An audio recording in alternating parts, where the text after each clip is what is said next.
Personal wealth and material well-being are matters that I have always been concerned with. Yes, I understand that there is more to life than that, and no, I do not make these interests the sole guiding principles of my life.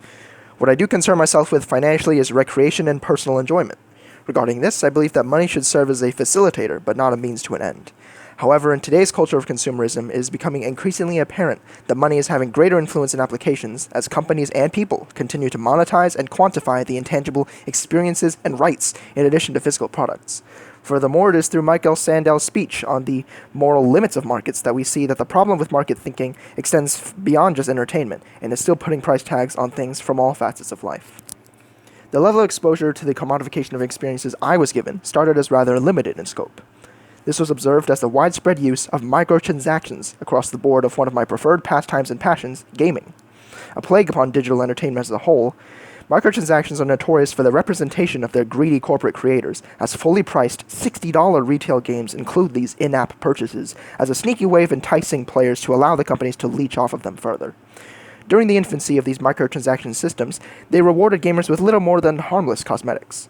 But today, their influence directly benefits the buyer by skewing gameplay and progression in their favor, giving them a distinct advantage over those who rightfully assume that a fully priced game should have all the content that they need.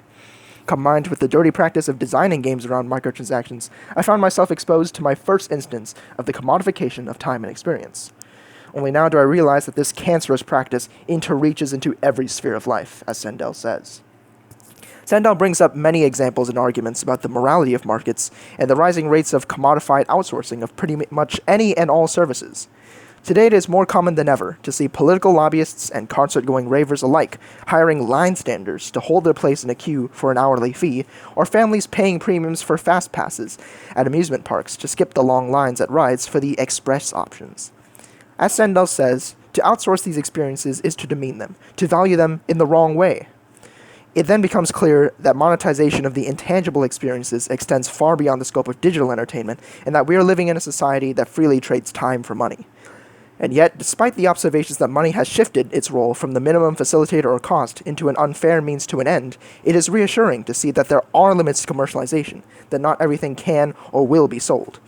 While microtransactions in gaming are a mere drop in the bucket, the fact that society does not tolerate the sale of children, nor the pawning off of jury duty out of senses of compassion and nationalistic duty, respectively, allows us to have hope that we can sort out the proper way of valuing resources, and, as a society, weather this storm of depravity for a return to form.